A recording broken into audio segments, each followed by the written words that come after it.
With the November 1st trade deadline fastly approaching, the rumour mills have been starting to churn, and the focus of today's video will be on a couple of superstar Broncos centres. One, Selwyn Cobbo, young and yet to reach his projected heights. Heights, by the way, that have him spoken in the same breath as Greg Inglis and Kotoni Staggs, a tried and tested veteran. That would be a huge asset, a solid purchase for any team in the league. If you're unaware of what the deadline is exactly, basically it's for players whose contracts are ending at the end of the 2025 season, so 2026. If clubs haven't secured their marquee players by November 1st, they're free to chat out of the clubs basically. Now, why is this a thing? People often discuss and debate why this should and shouldn't be happening. For me though, I actually do enjoy the whispers around this time of the year. I guess it's a good way to keep the NRL interest going all year round. Looking at how headlines are titled these days, I wouldn't be surprised if that's a part of the reasoning low-key. But yeah, on to these two players. So the chat around the rugby league ecosystem is that both Cobbo and Staggs haven't been offered new contracts. Now, because this is circulating, the hot topic is who would you keep out of the two and where would the other land? Now, we briefly talked about what both bring to the table. For Selwyn Cobbo, he's actually coming off a bit of a downer of a year, but at just 22 years of age, we've yet to see him at his best, and there's that whole chat about potential. And when it comes to potential, I think Selwyn does have one of the highest ceilings in the league. For Kotoni Staggs, we've seen him at his best, so you know what you're going to get. You're paying for an elite centre easily. I'd say top 6 in the league. Selwyn's made it clear a number of times that the Broncos is where he wants to play his football.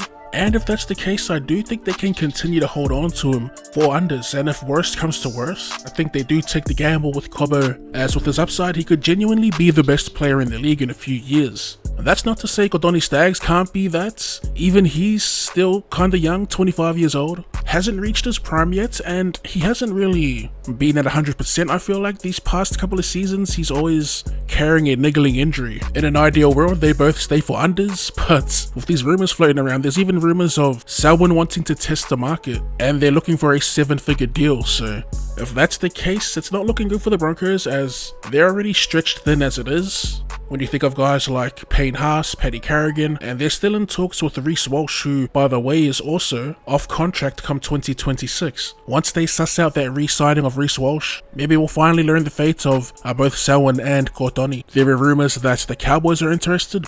In an article by Zero Tackle, they said the Cowboys Chiefs confirmed to the Courier Mail that Cobbo is not on their radar and won't be playing for them in 2026. As a Broncos fan myself, I do hope they find a way to keep both, especially with Madge now in the picture. Hearing about his approach to coaching, I think he'll definitely whip these boys into shape. It's got me excited, honestly, for the Broncos in 2025. But yeah, that's my thoughts on the recent Rumour Report, I guess. There's plenty of other rumours to speculate and talk about. I'm seeing Ben Hunt leaving the Dragons. That isn't really news per se, but other clubs are entering the race. Josh Adokar. Of course, if you have any suggestions, let me know in the comment section down below. There's plenty more of this off-season type content coming, as well as our bread and butter Rugby League Live 4, so strap in. If you enjoyed the video, be sure to run a straight at that like button, and for more Rugby League related content, or more content in general, go ahead and drop your boy a cheeky sub. Thanks for tuning in, and I'll see you later.